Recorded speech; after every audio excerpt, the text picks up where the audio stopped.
welcome to Mapping the College Audition. I'm your host, Charlie Murphy, director of MTCA. That's Musical Theater College Auditions. Check us out at mtca.com. And today we've got Catherine Petersen and Jonathan Shandell from Arcadia University. For our newer listeners, this is another one of our college deep dive episodes where we explore the landscape of the college theater world and try to demystify this daunting audition process. And I do think it is a really great episode, but sadly, I have to do a mea culpa for a sound issue. This one is actually a first in terms of the specific issue. We sadly lost part of the interview itself, specifically with Jonathan's sound in the second half of the interview. So you'll hear in the first half, he sounds kind of like an airline pilot. He had one of those like mics that go over your ears and comes in front of your face, which for those who pandemicked with me, this is exactly what I sounded like for 2 years teaching on Zoom in my old apartment before we had the fancy mic. But then unfortunately, it cuts off around the halfway mark in the interview. I think you'll notice it's a kind of an awkward sounding cut where we lose the audio. And then it just becomes a two-way conversation with me and Catherine.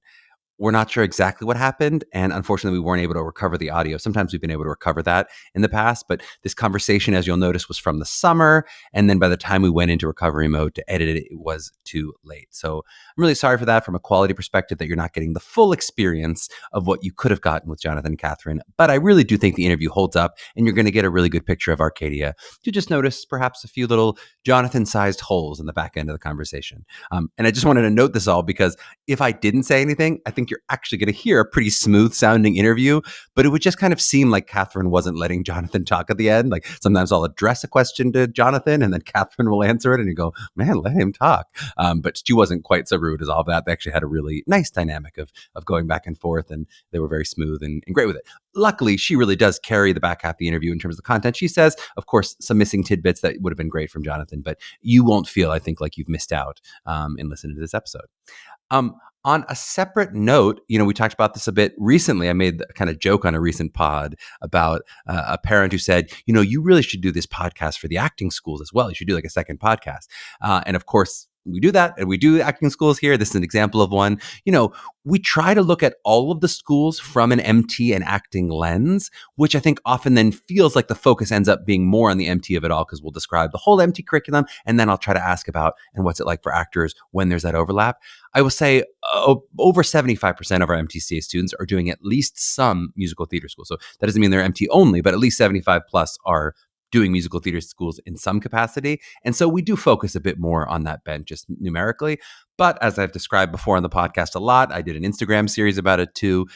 A lot of those musical theater students will apply to some acting only schools or some mostly acting schools or some BFA, like this, where it's an acting school with an MT concentration. Or we have those students who do mostly acting, but a few MT for bonus. Maybe they do those schools where in one application and one audition, you can do musical theater and acting together. Great. We'll do people who really do an even split down the middle. That happens. And then, of course, some who will be looking at only BFA acting schools. We have that as a percentage of our students as well, right? We have all of it. So I do think Arcadia is a really great example of a school where they offer that additional concentration in musical theater.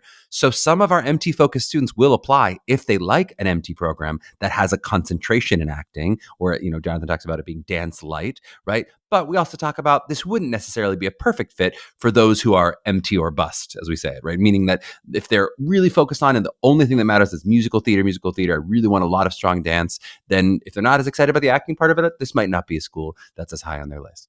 But that's all an additional explanation really to say that there isn't so much of a binary of this process of like you do acting or you do MT, or even you'll see with a lot of schools, you are an acting school or a musical theater school. Sometimes it blends between the two, right? Certainly you've heard this from our other schools. Recently we had Michael Campano from Point Park talking about this, right? That even those MT or bust people will likely be doing TV and film and voiceovers and non-musical plays as well. Jonathan will say it later in this interview. So if you see that the world isn't quite so binary, you don't necessarily have to do MT or acting. It's not like you're in one path or the other, right? But it is the reason why I wouldn't separate out a podcast and make it just acting only, right? I do think with those directories, we can potentially help you when we make this beautiful directory, help you with what are the more acting focused ones. But as of now, they're kind of weaved into the main feed because different people have different needs, and we really are looking at colleges, right? I will say one of my goals also in the next year is I want to keep having back some of those other half schools, for the schools where the MT and the acting programs really are separate departments, like we had with Texas State, right? When they're in those different departments and really separate programs, we're going to do some more Act 2 episodes where we'll bring back on schools where we've had the MT half. Maybe they've talked a bit about the acting program in those ones, but they haven't had as much expertise. We'll really try to bring that back on. Whereas you'll notice for somewhere it's in the same department, I do feel like, well, this person was really able to speak to both the MT and the acting because the MT is just an add-on to the acting degree for a lot of programs. So again, we'll try to go school by school there, but we'll try to make sure we catch some of those schools where the acting program really is separate from the musical theater program. I hope that all made sense. I know that was a lot of acting, MT mumbo gumbo. I'm probably overreacting to one parent saying, hey, what about an acting podcast? I'm like, I have an acting podcast. But I want to make sure I address that a little bit. And Arcadia, I thought was a great example to do that because they are a school that really speaks to both populations. All right. Things are really good here in the MTCA world. I hope things are well with all of you. We just finished an awesome mock in Chicago. I flew back yesterday. We survived the flight troubles. I hope you all have as good luck with your travel as we did, even though it wasn't easy. There's some long delays too. And now we're headed out to LA again, pending all the traffic and the air traffic controllers.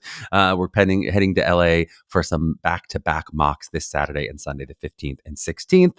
For those of you that I won't see in any of those locations, I hope I'll see you online at one of our next two webinars. That's this Thursday. We're having a webinar on how to have a good audition. And then next Thursday on managing your health and wellness, which I do say with the beginnings of a cold hanging on the back of my throat from all that travel. So do as I say, not as I do, and take care of yourselves.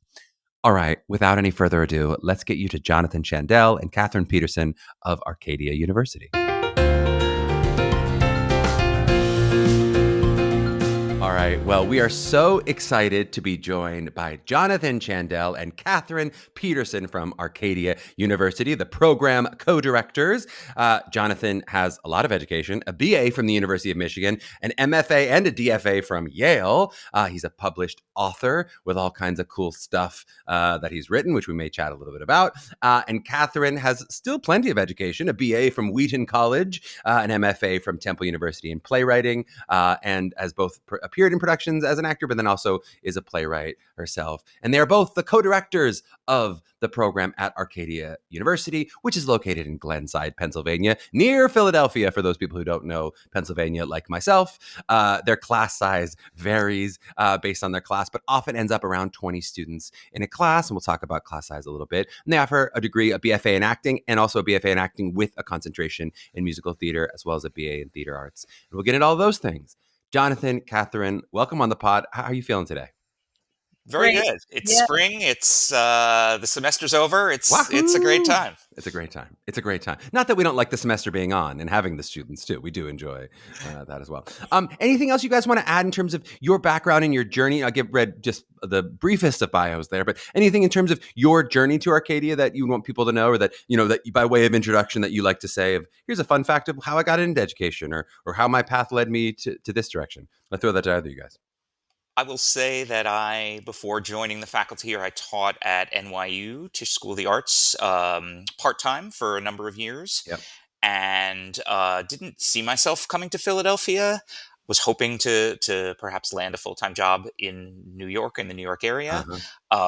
Arcadia is the job that came through, and I've been here now 17 years, and I've loved every minute of it. And Philadelphia is a fantastic theater community, which is something I didn't really know before moving here.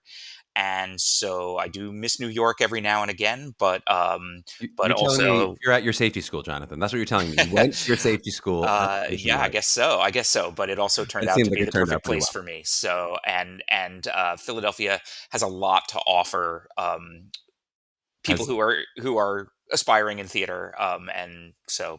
So many of our students discover in this process too. You might say, I think I'm going here. And then, well, this actually turned out to be a good fit. Catherine, what about you? Anything you want us to know in terms of your background or your journey to Arcadia? Yeah, I had no experience or interest in being in higher ed. And you guys are both just falling backward into this school. My gosh, I love it. Well, I'm a equity actress and a produced and published playwright. I have a artistic base at a regional theater called People's Light in Malvern, PA. and I've am part of the artistic company there. So I just didn't think about being in higher ed, and but I got an adjunct gig at Arcadia for half a year, and then that just started expanding, and I was ready to move in. I had done a lot of teaching, but I had not thought about being a full-time professor.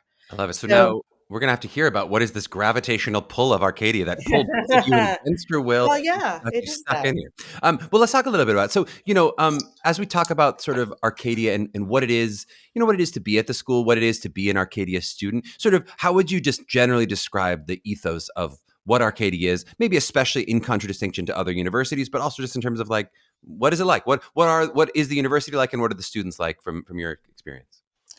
I think the first thing to say is that Arcadia, our theater arts programs, and particularly our BFA acting paths, are rigorous pre-professional training programs, but embedded within a liberal arts college with a Mm-hmm. global focus. Mm-hmm. So, in addition to the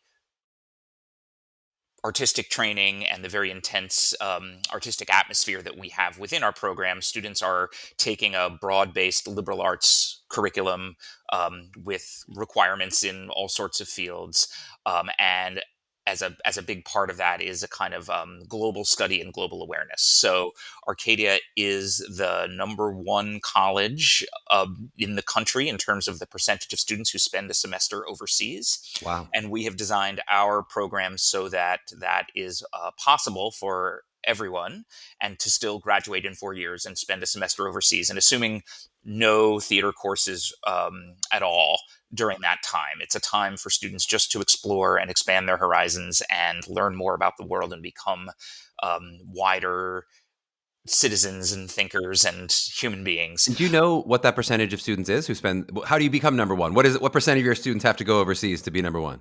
I don't know the exact percentage. I think it's somewhere between a third and a half of Wow. all of our Of the whole school. undergraduate students. I love it. And so the coming to us means not only getting that focused, in-depth artistic training, but also learning about the world broader and picture. expanding your view of humanity and Yep. human culture and society. And I want to get to burrow in a little bit on the BFA curriculum, but from just a global perspective, I don't mean worldwide global, I just mean from a sort of wide ranging perspective, about what percentage, when you say nested within a liberal arts, about what percentage of my time, if I'm an Arcadia student, let's say I'm a BFA with the musical theater concentration, how much time am I spent in the theater building versus how much time am I spending with those more academic pursuits? Well, I can give a credit stat for you. I need a decimal to the third decimal Here place. you go, Charlie. Out of time. It's 120 credits to graduate in Yeah. 4 years, and 80 of them are in the BFA with the musical theater concentration. So what is that, two-thirds? Two-thirds. We crushed it. Yep. And you can take more, and you can, so that percentage. And do you feel like, from your perspective, do those credit hours line up about in terms of, when you talk about the hours of effort, or both about time in class, but also time required for it, is the 80 accurately about two-thirds of their time, or are some of those credits more weighted in terms of it might be a little bit of a higher percentage or lower? No, well, that's interesting. I think if you add in all the time students who are in our program spend in productions, Yeah. with professional directors and designers, etc., I think that it skews to be more in the, depending on the student, but more in the I, BFA. I often say that because I think sometimes people get confused when they look at credit hours and not realize some of the artistic credit hours are a little bit underselling themselves in terms of that's a 2-credit class. Wow. Okay. Like, just in terms of the amount of, if you're really getting the most out of it, time you sometimes spend. I remember my degree, it looked like something like 80% of my credits were, and I was like, but like 95% of my time was spent in the theater building. So again, that's good, but about 2/3 credit wise. And it seems like there's some flexibility based on, we'll talk about minors and other things, but there's some flexibility. You could spend a little bit more, a little bit less, depending your choices. You have to do the 80, but Right. you can do more.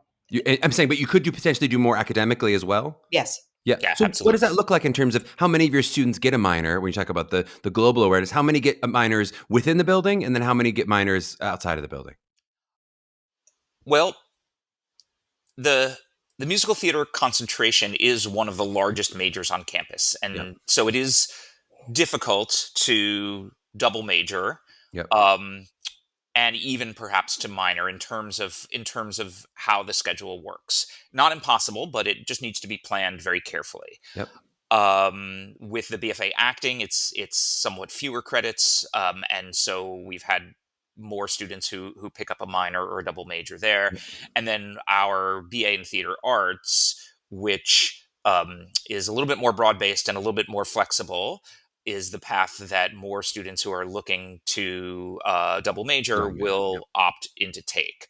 The thing about that, though, is that we do open up our performance classes, our acting, our voice and speech, our musical theater classes, with one small exception, but to the BA in theater arts majors. So Uh-huh. you don't have to be a BFA student in order to take even the upper level acting classes. And we've had students do the whole sequence of performance Uh-huh. classes while taking the BA, As a BA. because they value the flexibility and the opportunity that having a little bit more room in their schedule. We work very closely with students on advising and make sure that we're small enough that we can give very individualized guidance to put together an academic life that fits the exact student's wishes. I was going to say, just is that membrane porous in the same way for the BFA actors who are not getting the MT concentration? Do you have the ability to take musical theater classes? Some, but not all. Like, do you have that kind of freedom and flexibility? Absolutely, we do. Yeah. Yeah, I love it. Let's talk a little bit. I want to get into the MT curriculum a little bit more, into the BFA curriculum a little bit more. But just while we're on the outside of the university as a broader whole, outside of the academic side of things, what is the experience in terms of like campus life, and what is an Arcadia experience going to feel like if I'm showing up on campus? Well, we have a big castle. I mean, seriously, it's one of the landmarks on the East Coast. It's Yep. a Harry Potter type castle, and some freshmen live in the top floors, so they get the real Harry Potter experience. Spires. Yeah. It's beautiful, Mhm. and it anchors a relatively small campus, but it's a beautiful campus. Mhm. Students who have come to us and alumni later just say, "What a gorgeous campus." Um, it is, but it's a small school. We have about 2,500 maybe students, undergrad, and another 1,000 maybe grad. Yep. So it's nestled right outside of Philadelphia. So it takes about a half hour by train, which is a quarter mile down the road from us, Yep. but also by car to get into the heart of Center City, Philly. In sort of a suburban feel to the Yes. campus. Yeah. Yes, Mhm. very much a safe suburban feel.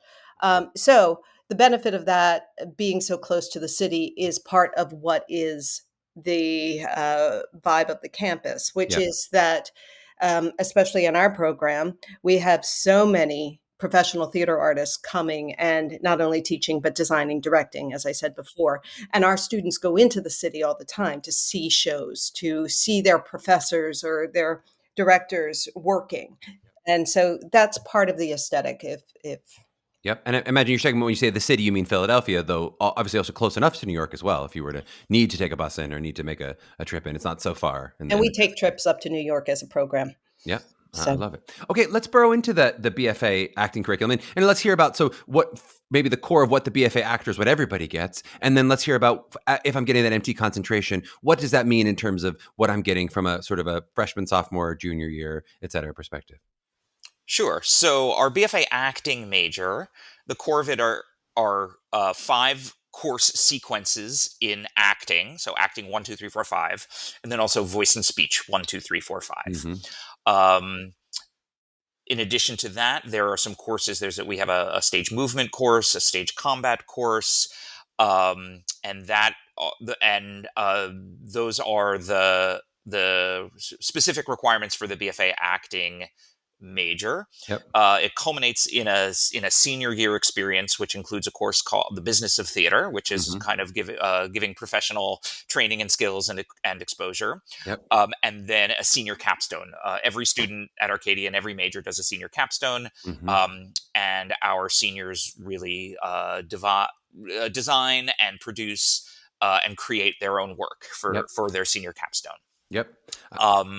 For the concentration in musical theater, some of that sequence carries over. Those students have to take 4 out of the 5 acting courses, 2 out of the 5 voice and speech courses, and then they have some musical theater specific curriculum. Mm-hmm. A course called Acting a Song, which focuses on solo performance, another course called Musical Theater Scene Study, which focuses on ensemble performance, and then the core real heart of the musical theater concentration is one-on-one applied voice lessons. And so students take 6 semesters of private voice while they are with us. That's an hour a week of private vocal instruction. Mm-hmm. And in each of those semesters, they perform in 2 recitals on our campus. Yep. And then in each of those recitals, they are doing 2 new songs that they've gotten one-on-one coaching and then performance experience for. Mm-hmm. So a student who goes through our program graduates with 24 new songs for their book, and our instructors do a really great job of exposing them to different repertoire from Golden Age musical theater to contemporary to classical and opera to pop and folk and country, and so stretching their repertoire and what they have, their experience in different styles, different parts of their vocal range and whatnot. Yep. So there really is a robust voice regimen that they go through, and we really see over 4 years we see the growth and the development of these students. And they are all mixed up. So first year students are in the studio with the senior in the recitals with Mm-hmm. all the way up through seniors. And so it makes for a very nice kind of trajectory that we're able to see the journey that those students go on. I love it. And talk to me a little bit about dance. So what is the dance experience for the MT concentration people? Well, they are required to take 2 dance courses, and in those, Dance 1 and Dance 2, it's a survey of what they will need in auditions. Mm-hmm. We do not have the facilities for a dance minor or on campus or a dance major on campus, and so we do not make that a big part of this program.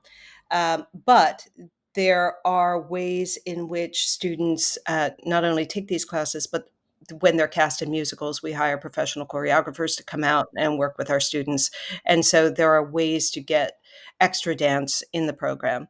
Do you have students who are supplementing who maybe are going into Philly and taking additional dance classes on weekends? Or do you have students who are making those sort of supplementals of going, I want a little more dance, but everything else about the program works great?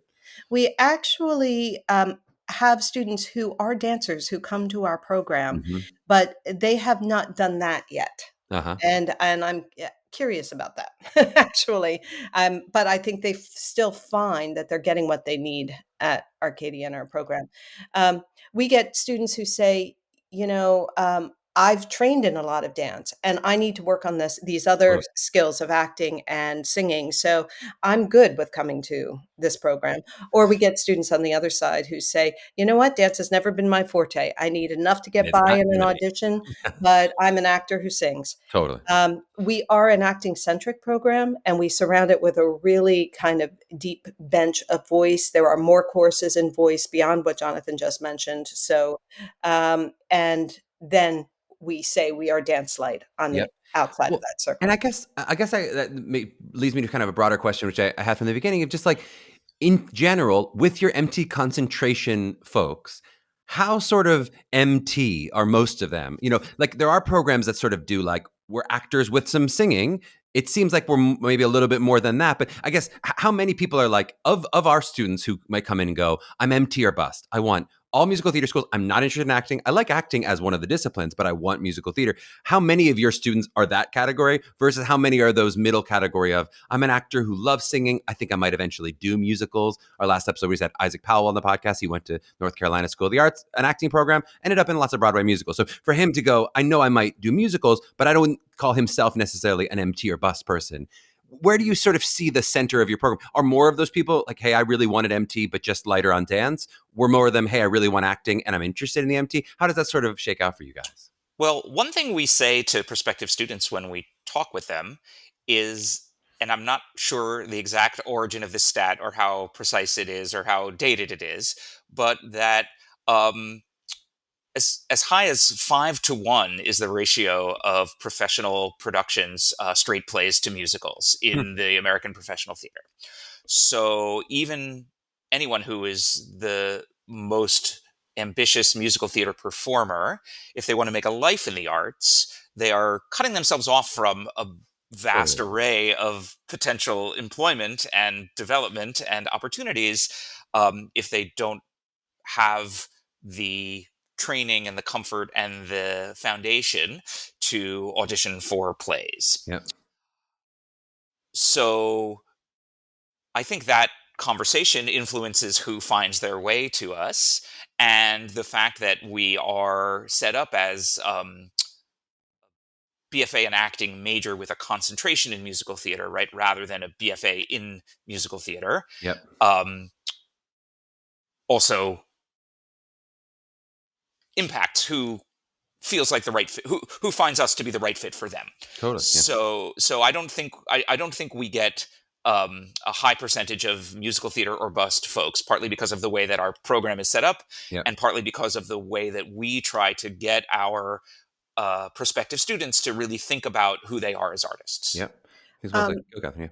if I can build off that, we have a lot of alumni who go on and are uh, competitive in musical theater, Yeah. Mm-hmm. as well as in straight plays. Mm-hmm. I also would say that two other things we say to potential students is that we understand that often to make a career in the theater, you have to wear many hats. Mm-hmm. And so, and you'll be between gigs and you still may be very active, or you may be starting your own company, or you may be teaching on the side or whatever. So to have a real grounding in, and the opportunity to be curious Sure. about other aspects of theater within a really rigorous and focused study still, that's what we try to do. But the other thing is we're very interested in students who want to be makers. Mm-hmm.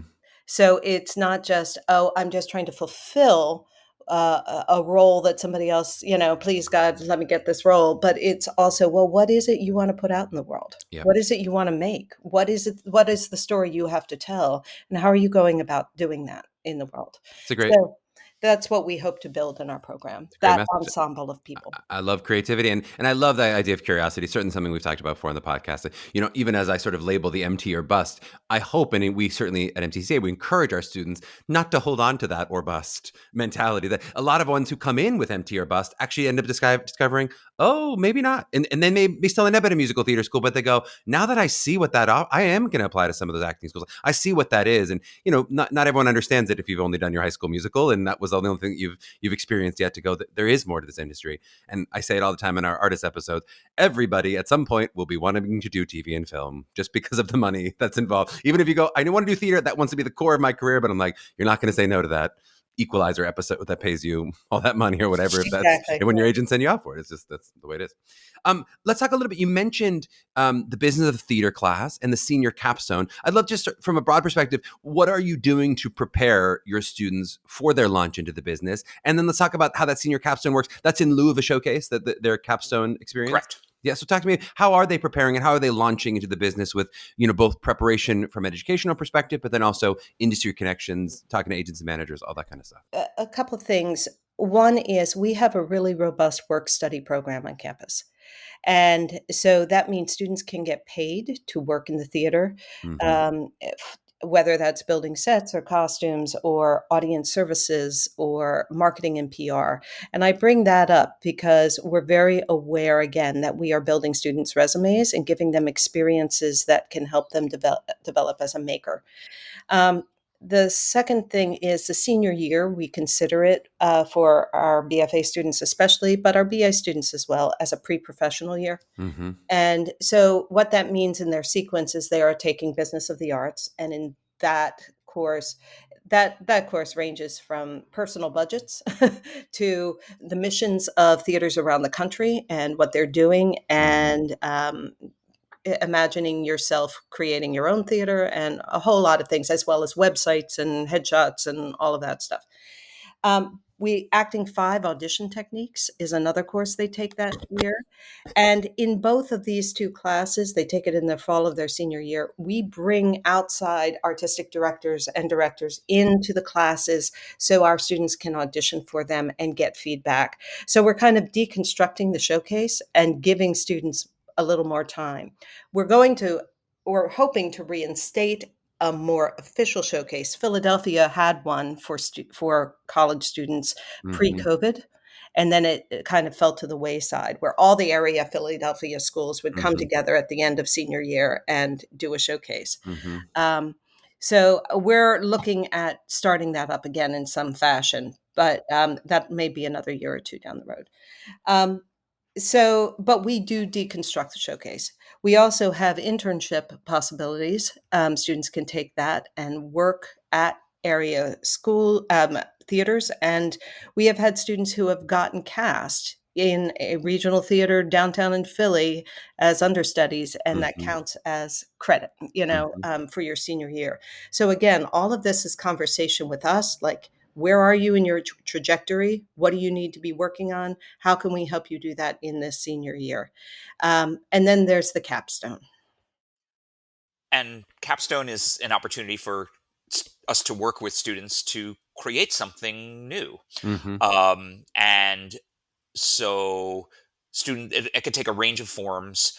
For many of our musical theater students, that is a solo recital of maybe 20 to 30 minutes, 5 or 6 songs, with some, and often they are not just picking songs because they like the songs, but also songs that are meaningful to them, and they weave it together with a story about themselves. Let's talk a little bit about, where do your students tend to come from? So how many of them come from the PA, Philadelphia area? How many come from all over the country in different ways? Sort of, what does that look like in terms of the influx of students in any given cohort? My guess is about half to 2/3 of our students come from the tri-state area, which would be New Jersey, Pennsylvania, Delaware, Maryland. That's more than 3 states. You just named more than 3 states. I did. So I think I added Maryland to that mix. I'm from Pittsburgh, so tri-state is New Jersey, Pennsylvania, New York, in Pittsburgh. No, New Jersey, Pennsylvania, Delaware. Yeah, but I'm saying, that's not what we say for Pittsburgh. Everyone's got a different tri-state. People say tri-state. It's like, which 3 states? Some people, Ohio calls themselves part of the tri-state. Anyway, yeah. But I will say, over the past several years, because we audition nationally, we go to a lot of different conferences and festivals. And so we've been getting a stream from Florida, from Virginia, from Texas. We have someone from Alaska right now. We're getting someone from Connecticut next year. Not Connecticut, I'm sorry, Colorado. So I would say about 1/3 of our students are from outside of the extended tri-state area. Tri-state. Yeah, I love it.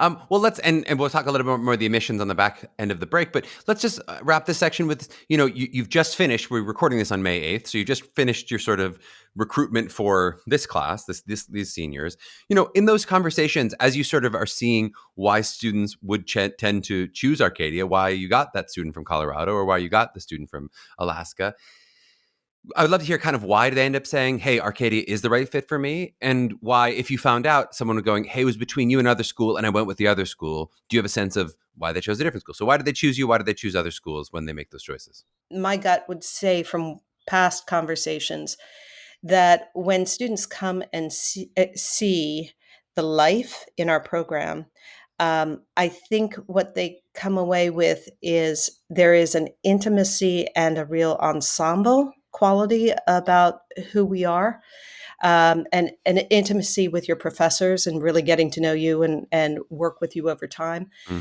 as well as the caliber of the work.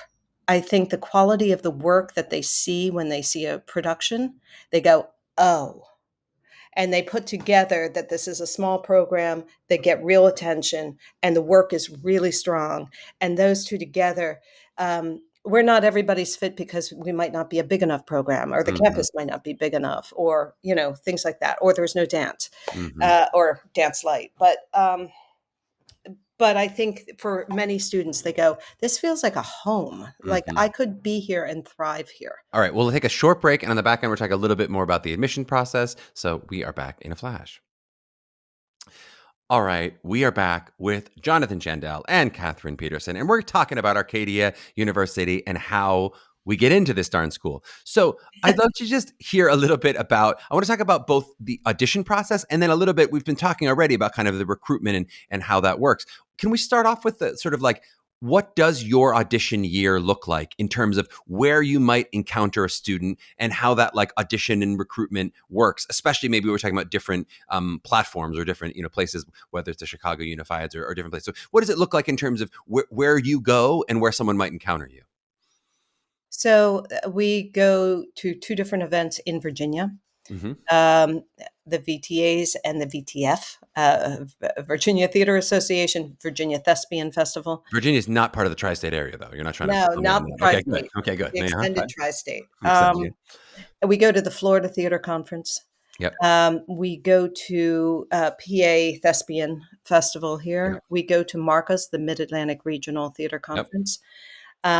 And we go to the Unifieds in Chicago. Considering going to the Unifieds in New York, we are not a member of the Unified group, but we're one of the Sure. fringe, Hangers on, yes, of course. and we've been More hangers on than the actual core at this point with the right, Unified. Yeah. right. And then we also have gone to Southeastern Theater Conference, SETC. Yep. We've done a couple events in Texas as well. Yep. We're kind of thinking about what our Texas Yep. thing will be. And we've done the Georgia Thespian Festival remotely. We've done that one.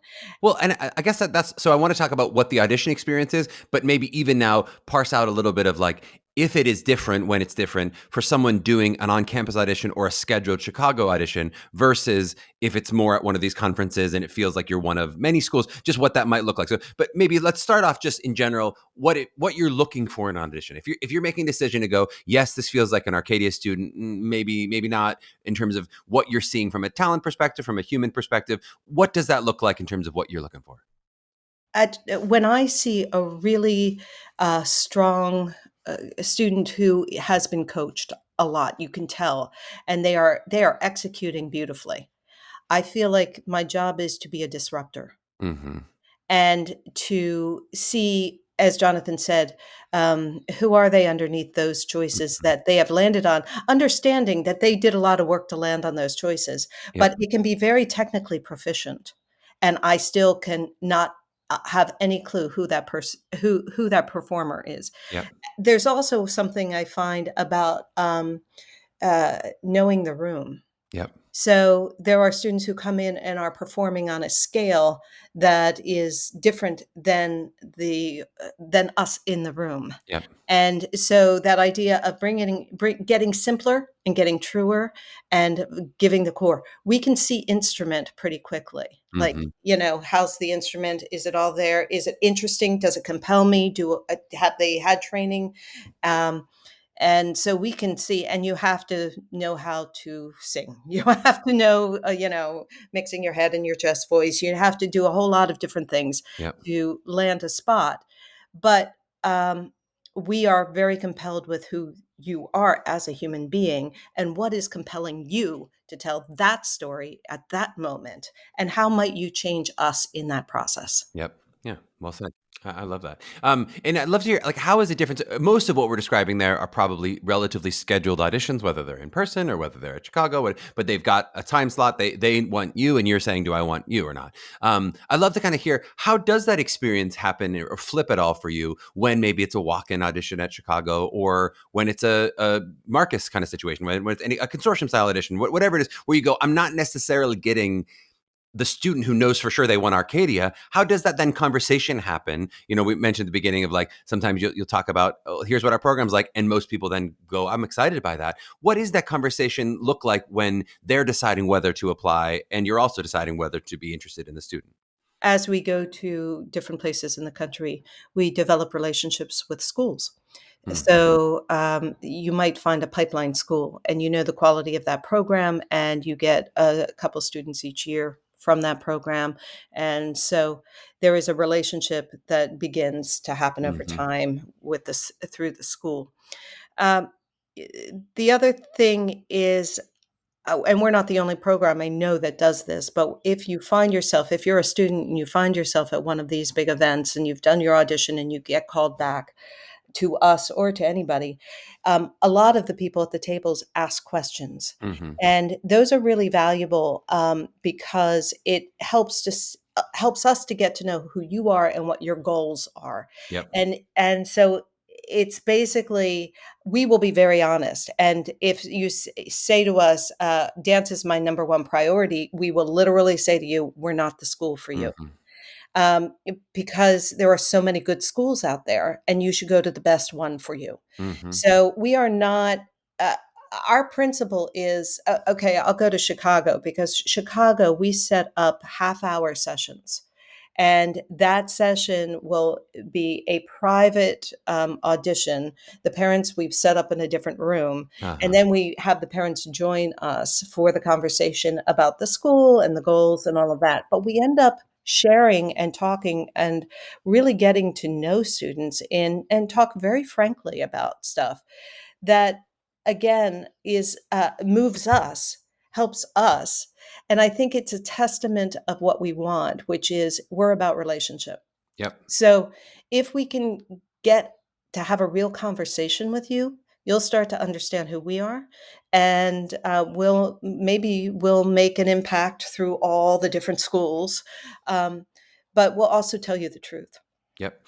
And how much now, say you meet a student who has not yet applied. Now, how much of the decision when you want them artistically, how much of that then also goes to the Office of Admission with stuff like what their academics are, and how much does stuff like grades and test scores and essays and all that kind of stuff matter on that end? Hugely. I mean, they have to academically. Yeah. And when it happens the other way, are you interacting with the academic application at all? Are you reading the essays when you see the application in advance? Are you seeing the grades in the SATs when they submit them? We can. Um, oh, I think most faculty cannot. Because we are recruiting, we have access to some of that. And it is helpful for us. We usually have, well, not all. I'm thinking when we're on the road and we have said, yes, we want you in Mm-hmm. our program, we'll put in a talent scholarship for you. And Uh-huh. then it's up to you whether you want to apply to the school or not. And then we continue the conversation. Yep. But there are students who apply first and we don't know who they are yet. And they haven't auditioned yet. It's helpful for us to see how many courses in theater have you taken? Uh-huh. What are the reference letters that you've submitted? That's helpful for us to understand where you're coming from, especially if you're putting up a video audition and we're not really talking to you Uh-huh. in person. So yes, we have access to that. I love it. And I'd love to, we talked about at the beginning that number of, often ends up around 20, but in terms of sort of what the cohort that you're putting together ends up being, especially, over across the BFA acting and then the BFA with the concentration in musical theater, how that works. I'd love to hear sort of what the process of arriving to that number is. And then also basically, are you conscious of other factors beyond talent, like gender balance and height balance and racial diversity, size diversity, diversity of ability? Are those all things that you're considering as you kind of put together the around 20 some students, or how does that or does it not factor in for you guys? We have had students who have auditioned and gotten accepted into our MT program and come to campus as MTs. And in their sophomore year, and I'm thinking of two in particular from Florida, and in the end of their sophomore year, they each separately came to me and said, I think I want to not be an MT anymore. I want to be a BA because I still want to take these classes. I still want to, be in the theater program, but I also want to minor in Italian and study abroad there. And I also want to minor in sociology. And and if I can move and have a flexible degree and still be doing a lot of this stuff, I think I Yeah. can get everything I want. And what we tell students is when you are auditioning professionally, and I know this from experience, when you are auditioning professionally, nobody on the other side of the table is going to really care whether you're a BA, BFA, MT. They're going to care how good you are in the room. Mm-hmm. And if they want to work with you, if there's something, some spark that's alive, that's communicating, radiating to them. Yep. So it doesn't really matter. Get everything you can. My point is, we are not trying to like fill numbers and keep you in a slot. We're here for the ride of who you are discovering you are. Mm-hmm. And that's why we want our program to be able to adapt to that. I love it. And you brought up something that I'd noted to ask more about in the first section, but I forgot. So let's circle back and just talk a little bit about study abroad. In terms of, I think you mentioned, Jonathan, that you had the credit set up that you could study abroad in taking French, and I wouldn't do any theater whatsoever. Do more of your students do study abroad that in sort of non-theatrical settings? Do many of them do study in Russia, study in England, and do study theater? How does that work in terms of the different options that people do when they study abroad? We currently have students in New Zealand, in Australia this semester. London is a hotspot. We've had a lot of students go through South Africa. The other thing I wanted to say is that we have multiple opportunities to study abroad, not just a semester abroad, but we have something called Freshman Preview. It's for freshmen and transfers, and it's on spring break. And a huge portion of the freshmen take a 2-credit course that might be myth, magic, and ritual in ancient Greece. And then they go to Athens and climb through caves and artifacts and, do that. Or they go and study Beatles London for a semester, and then they go over to London. And that's a 10-day trip, and the university makes that extremely affordable. Who knows what'll happen with tariffs, but they make it extremely Don't tax affordable. our Abbey Road trip. Don't do it, Trump. Right, Don't right. do it. Because they want students to feel comfortable going abroad. Many of these students have never done it before. It's the first time they get their passports, that kind of thing. So the university is setting up these steps for students to go abroad for a whole semester.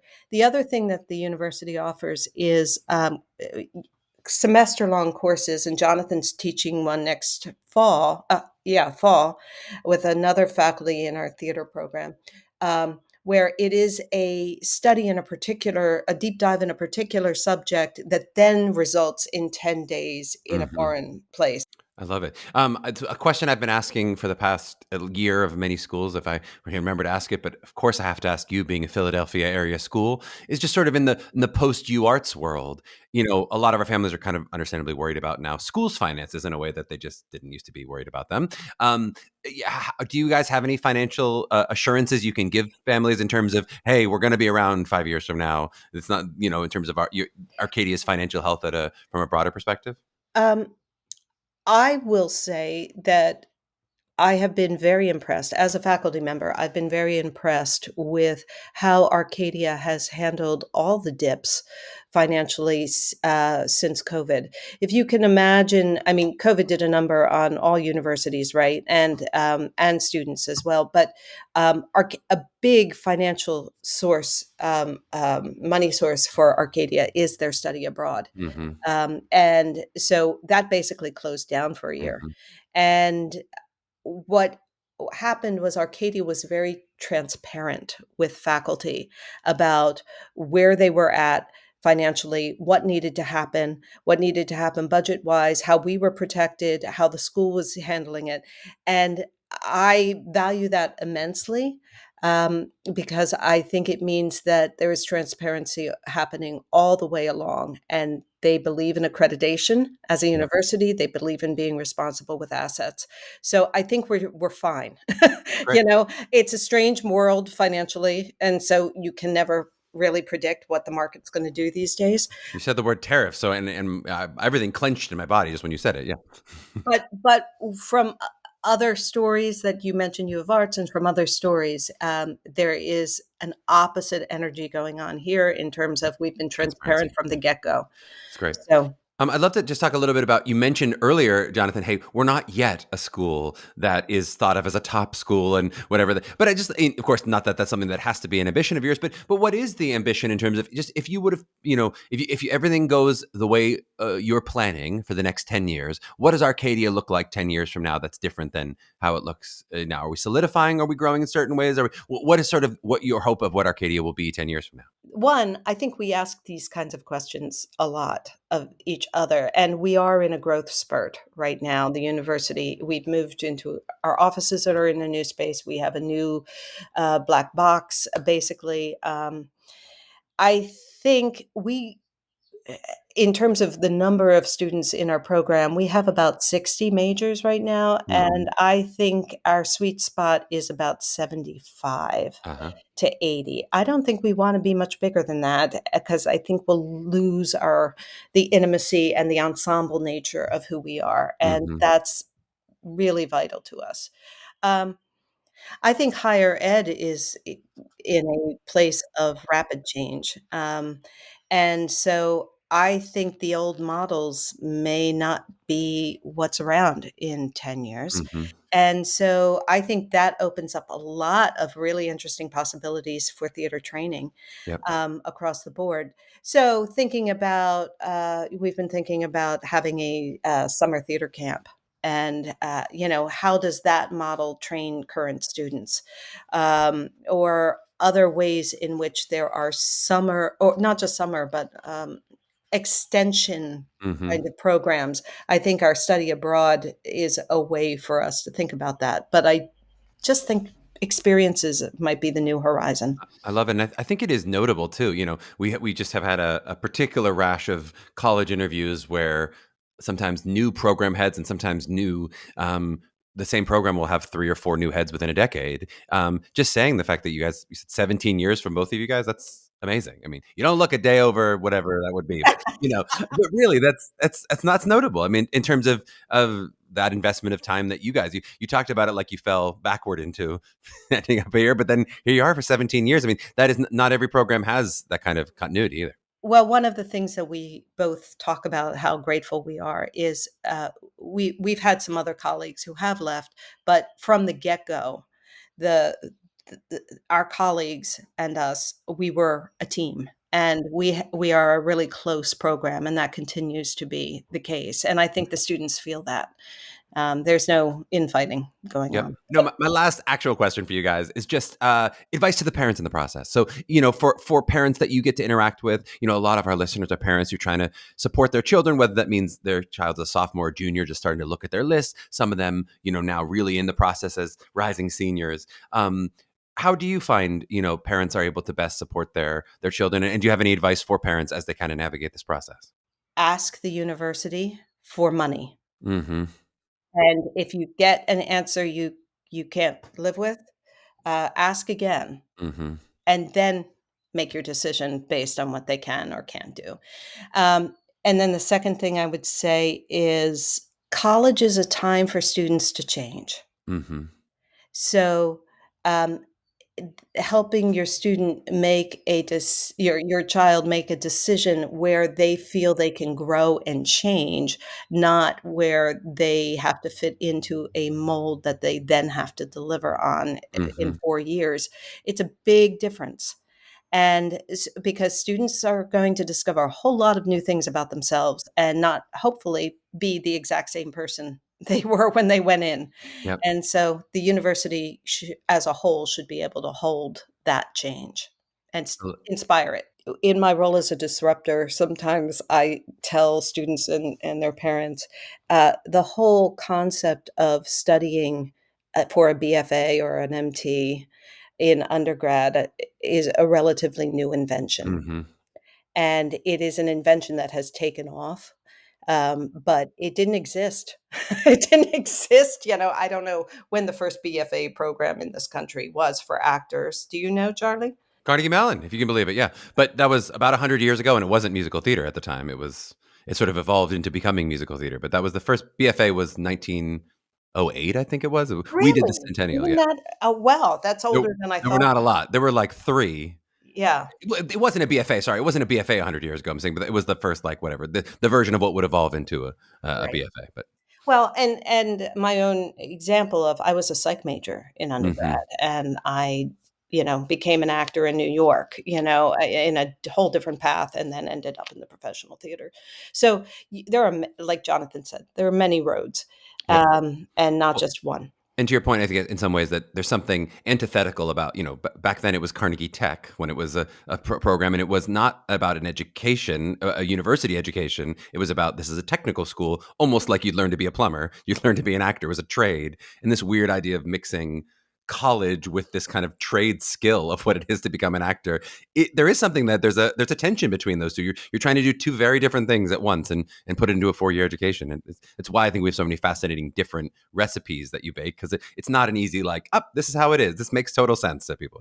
I like the word recipe there. Yeah. Yeah. Yeah, I mean, we used to be apprentices. That used to be the model. Is like you would just watch other people, and then you'd figure it out. Like that was how That's you how I learned. learned.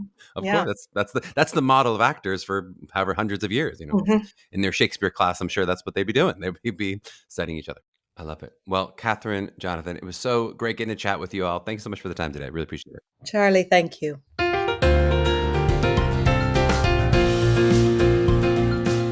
Yes, yes, yes. So great to chat with both Jonathan and Catherine. And again, my deep apologies that we lost the second half of Jonathan's audio. Just trust that all of his answers were brilliant. The ones that you missed were really brilliant, but also that you didn't miss too much. I don't want you to feel that way either. Let's dive into a few quick takeaways. I really like that kind of credit hour discussion. We've done versions of that with different people, and I'm probably not going to go quite as specific and deep with some of the questions anymore. I'm probably going to modify that question a little bit because we're asking it and answering it, I think, really well here a number of times. But I do think that idea that potentially more weight to the BFA credits, if 2/3 of the credit hours are represented in the 80 out of 120, it's not a bad general rule that it's more likely that they're overrepresenting your actual time than underrepresenting. I'm not sure I said that right, but what Catherine said, which is that it might be more like 75% of your time versus 66% of your time when you look at the actual credit hours, when you count stuff like shows and crew and all that other stuff that you might be doing at different universities, right? Whereas when you see it higher for those really conservatory style schools, it can even be way higher, right? Like for me, I really do think I spent about 90% of my time in the Purnell Center at CMU. And that includes, like, yes, walking across campus for one class a week. I took my one class twice a week, I guess, Tuesdays and Thursdays, maybe you're taking that one credit.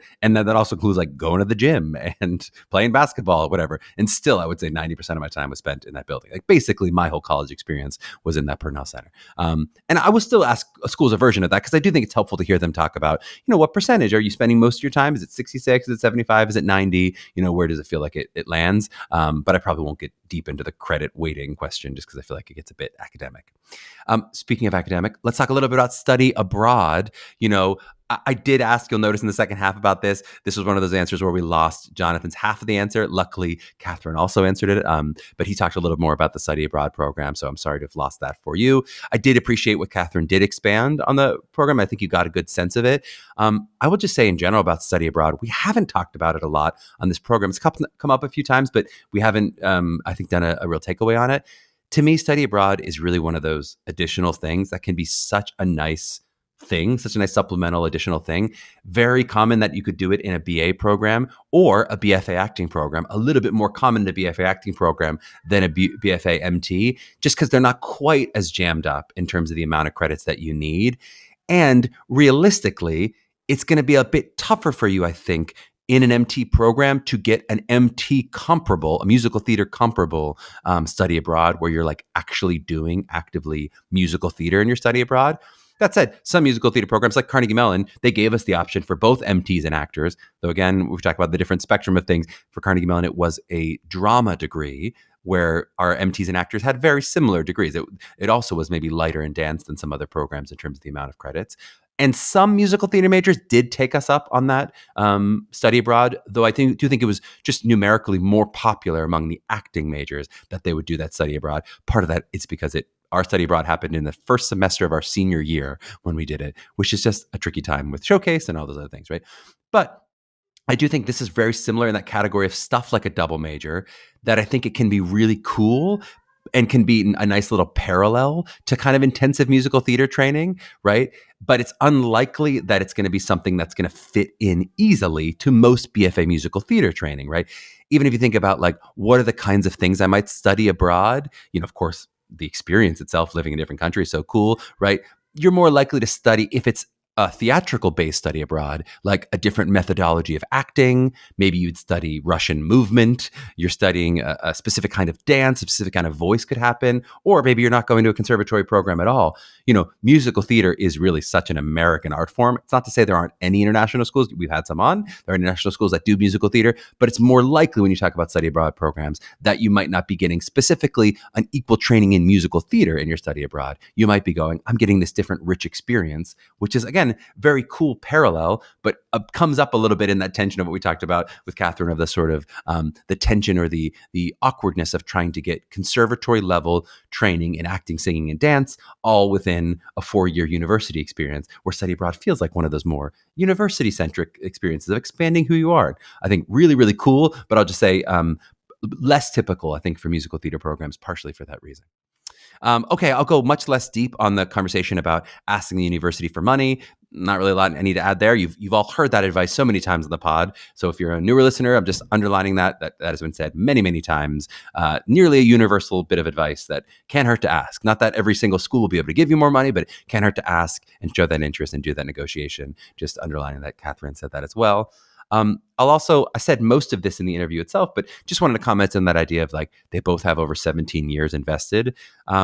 I just think that's such a win in terms of what a program can be, acknowledging that maybe it doesn't make the program the sexiest fast riser that some of these programs where you go, they do have a new flashy figurehead who's come on. I think that is really exciting, but it does give you a real certainty in what the program is when you've seen two people really invest in it for a long period of time, right? And especially, again, I'll just speak to the past decade and how many programs have had that rapidly changing faculty. Not all a bad thing, of course, right? Can be really exciting to have that rapidly changing faculty, and some of it can be improving faculty and really put things on the upswing. But there's also that downside of like those really quick turnover classes. If you're the sort of sophomores and juniors between, an era that only lasted 2 years, you can feel a little bit sometimes like you slip through the cracks if a school isn't careful. Again, that's not to say every instance is that way. Some schools are really great about that and sort of finding that continuity, but that can be a danger. And certainly there's something nice when you go, there's a lot of years of continuity where even if one person leaves, but somebody else is really staying and they're helping see that transition through, all those kind of things. And then at the end, I'll just note, I gave you a little bit of the legend of Carnegie Tech, which is this idea, at least that we were told, that it was the first conservatory-style acting program in the country. I do just want to say this is completely unverified on my end, and even to the point I've not done a Google. As plenty of other information on this podcast, of course, is not fully verified. You shouldn't take everything that a faculty member says or something I say as true fact. But at least here I am aware and noting that the lore that I'm spouting is biased, that I've taken it in and I'm just saying it back, whatever my 19-year-old self heard. You will sometimes hear faculty say stuff like, we're the only one of this in the country, which is not double checked. And I don't double check it when they say that. I just so take it with a grain of salt when they say that. Or if they say, we're number 1 in this, or we're number 3 in this, or whatever they say, I always feel like, and sometimes I'll even jokingly note it in the podcast, maybe that's true, or according to who is giving you the number 1 ranking when you talk about numbers. But just here noting, you should, of course, doubt me as much as you doubt other people if they make those kind of factual, objective claims when it comes to drama schools. I do have some sense, and I think must be true, that Carnegie Tech was founded in the early 1900s, 1905 or 1908 or something in that range, since we did celebrate the centennial year somewhere in those early 2000s when I was there. So that means I was there 2005, 2009. So somewhere in that range it's 100 years old, right? And to Catherine's point, and some of mine, I made this point a little about the kind of newness and tension between those conservatory style trainings and conservatory style training and the university based environment absolutely holds true, right? These are relatively new experiments when you talk about even one that's 100 years old, but most of them are much less than 100 years old. Most of them are 50 years old. I mean, I think that's Juilliard is now 50 years old. I mean, most of them are younger than that. If that's the oldest, it's not and then most of them are 80 or 90 years old. Most of them are much younger than that in terms of just the sense of it, how many BFAs there were, and then how many have sprouted up in the last 20 years. I don't have all the exact stats for you, and I won't try to give you more false stats there, but just saying, hey, even that fact, watch it come out that actually in 1898, there was a different, I'm sure it could be true, and who am I to say that it's not? And maybe there's an acting school in someone's basement that we don't know about. So maybe even if someone was not telling the truth, it could still, or someone wasn't lying, but it could still be not accurate. So who knows? History is written by the winners, I guess, and written by the people who have a podcast. All right, let's wrap there on another episode of Mapping the College Audition, produced by Meghan, Cordier, and Kelly Prendergast, with social media work by Jordan Rice. Like and subscribe where you watch or listen. Toss us that sweet rating and review. Follow us at Mapping the College Audition on Instagram. And please check us out at MTCA.com for help with your individual college prep needs. To my young artists out there mapping their journeys, please trust that you're enough for the right school exactly as you are right now. Now keep striving. We'll catch you next week.